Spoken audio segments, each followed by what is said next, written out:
Hi, everybody. My name is Samantha Marshall, and I'm a homeownership advisor at AHEAD. Today, we're going to be talking about different financial stressors during this COVID-19 pandemic. First, let me share my screen with you.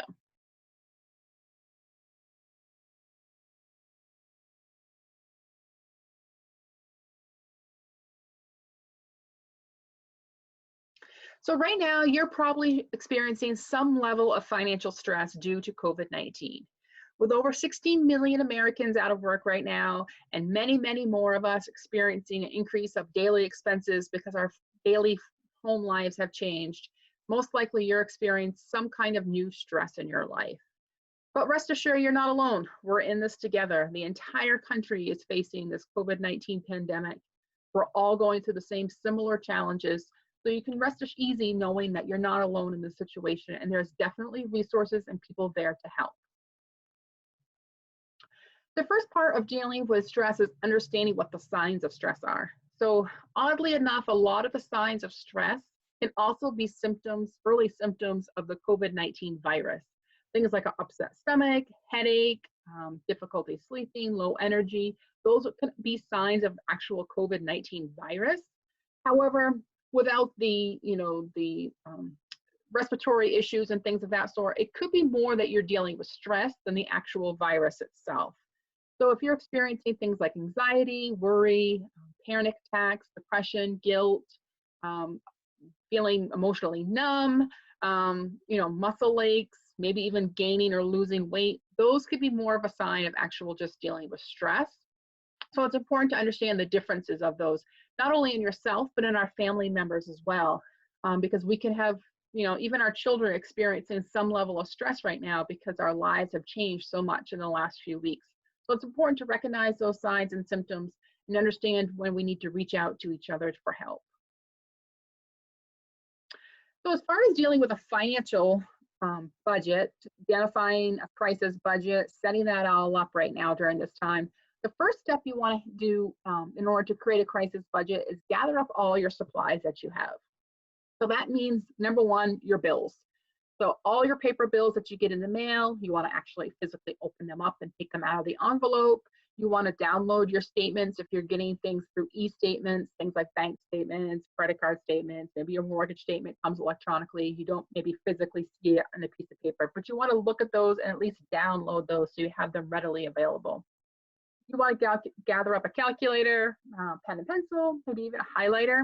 A highlighter is great to go through your bank statement and actually highlight different categories within your budget. So for me, every month I take my bank statement and I highlight everything that's food related in green. So everything I spend at the grocery store, everything I spend on fast food or takeout, it's going to get highlighted in green. And then I can add it up, and at the end of the month, I have an accurate, sometimes scary picture of what I truly spend on food. But it helps me stay on track for my budget and know what I'm accurately spending. Food is probably the most number one thing that's underestimated in people's budgets.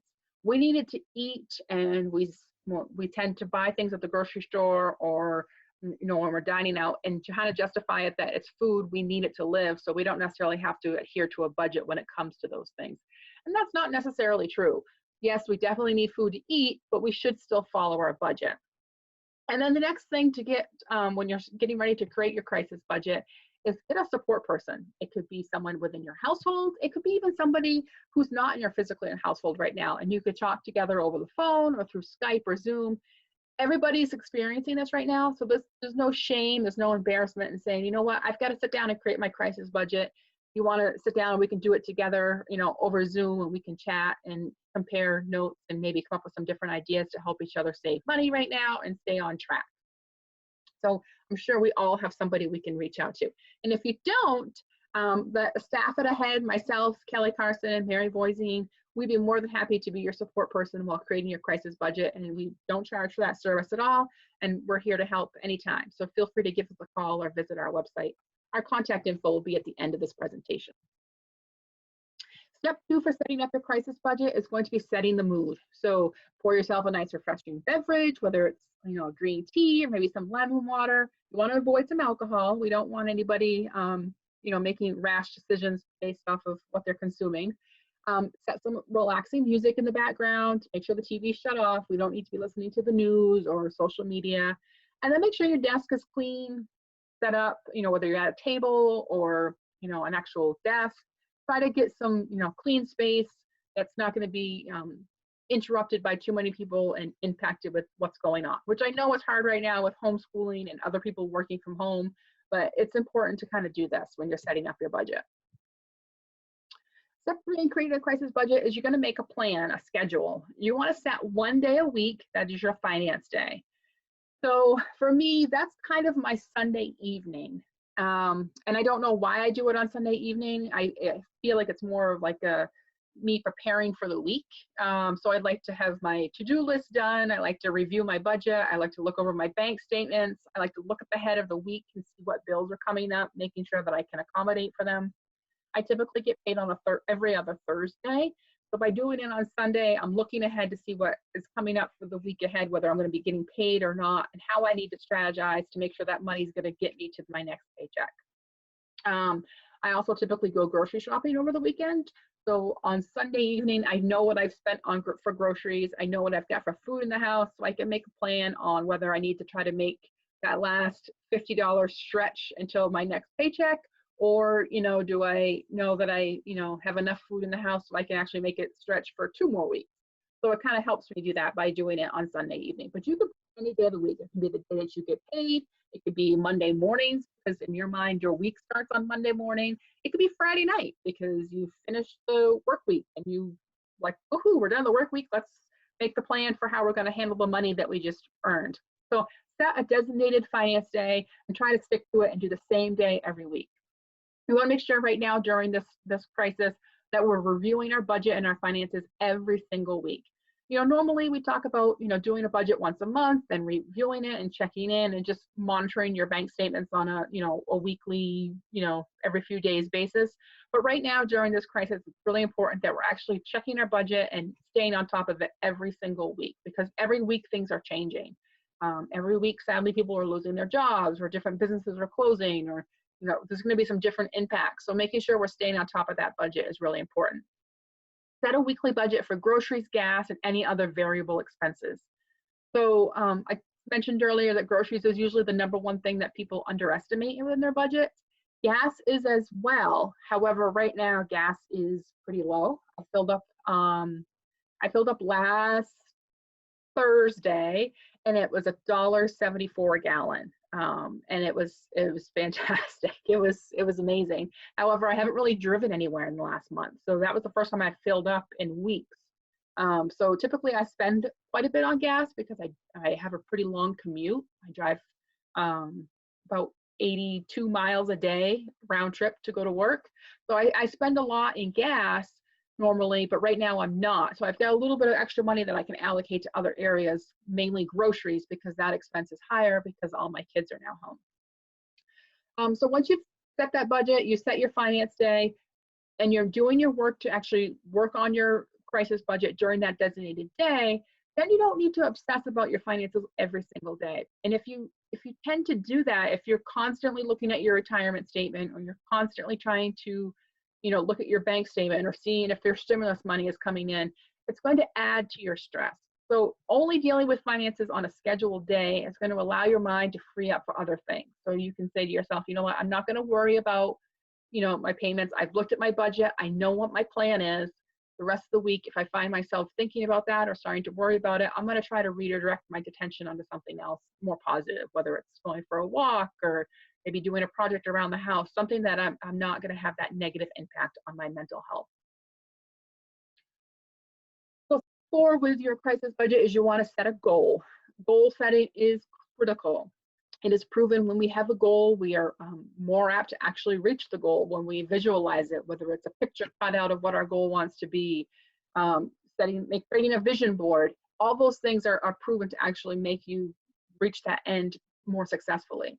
So set what your goal is during this crisis. Is your goal to, not add to existing debt, get through this COVID-19 pandemic without having to use a credit card? Maybe it's to, get through this pandemic and then actually set up an emergency savings because you found yourself, you didn't have that emergency savings that you wished you'd had. Most Americans don't have the emergency savings that we need right now. It's a fact. They say typically most Americans can't cover a $500 emergency. Well, right now, $500 is more than what we would need to get through this COVID-19 pandemic. So we're experiencing a much more greater need for emergency savings than ever before. So making sure that's a goal to set that and establish it would really help you relieve some of that stress. And even if it's just setting, $10 a week aside, it can help reach that goal and make you feel better about yourself in the long run. Once you set that goal, set a reward that you're going to give yourself when you reach that goal or when you reach different milestones within that goal. So it can be as simple as planning a special dinner. You could do a themed dinner night. We're all home. We can't go out. So maybe we can have a night where it's Italian night, and we maybe even try to make homemade pasta, or make really elaborate Italian desserts. The kids can learn about Italy and maybe make some decorations to go with a fun dinner. You could plan an ice cream night, maybe a movie night, creating that reward so you have something to look forward to for doing all this hard work of working with your budget. And those things don't have to be expensive. It can be pretty reasonable. You can have a movie night or an ice cream night for an extra $10. So set that goal to reach what your financial ambitions are during this COVID pandemic, and then make sure you're rewarding yourself when you reach those goals. If you're experiencing mental health issues, whether it's due to COVID, whether it's due to financial stressors, whether it's just general mental health needs, there is assistance out there. And we want to stress really, really importantly that the biggest thing you want to do if you're experiencing an issue where you feel like you're going to harm yourself or harm someone else, that you call 911. We are hearing, you can't go to the emergency room right now, or that our first responders are overwhelmed. But if there is a legitimate concern for your health, meaning you might be doing harm to you or someone you love, you want to make sure that you're calling 911 and you're getting those help that you need. And those first responders, they're here to help in situations like that. So don't hesitate to contact those individuals. You can also visit the Disaster Distress Helpline. And the website is here on the screen. The phone number is 1-800-985-5990, or you can actually text "Talk with Us" to 66746, and somebody will respond to you. If you know someone or yourself is experiencing domestic violence in this time, make sure you're contacting assistance and help with that as well, whether through 911, or you can also contact the National Domestic Violence Hotline at 1-800-799-7233. And then there's also one of the greatest things that's kind of come out of COVID-19 is all the telehealth services that we're now utilizing. So before, there was a lot of concerns with HIPAA and privacy laws that you couldn't do a virtual mental health counseling appointment with a licensed mental health provider. But they've actually lifted those regulations and made it easier for people to reach out and get the help they need through the comfort of their home at this time. So if you'd like to utilize a mental health telehealth service during this time, you can actually text CRISIS, that's CRISIS, to 741-741. And many insurance providers are waiving the fees, the copays for the telehealth services. Many of them are offering lesser fees for mental health services at this time. So don't be afraid that you are unable to pay for these at this time, or you're going to face a large bill, but you're not certain of how you're going to pay for that. Your mental health and your physical health is what's most important right now. So please do not be afraid to reach out and request the help that you need. And on a lighter note, if you're looking just for help with your crisis budget or how to avoid foreclosure, if you're looking for help with navigating repaying your student loans, or how to navigate not making your student loan payments or credit card payments or auto loan payments at this time, the staff here at HEAD, we're here to help. And so there's 3 of us on staff that counsel people every single day. We're doing it remotely because we're social distancing. So we're all working from the comfort of our home. But we're here to help via telephone, Zoom, Skype, whichever avenue is easiest for you, even through email. Again, my name is Samantha Marshall, and I can be reached at 1-800-974-1377. My coworker, Kelly Carson, she also does the same services as I do as far as budget, credit counseling, crisis counseling for finances. She can help you as well. And then Mary Voisin is our foreclosure prevention specialist, and she also can be reached at our toll-free number of 1-800-974-1377. Unfortunately, we're not going to answer the phone when you call because nobody's physically in the office. So you leave a message and we call you back really soon, and we'll reach out to you and we can set up an appointment and a time to meet.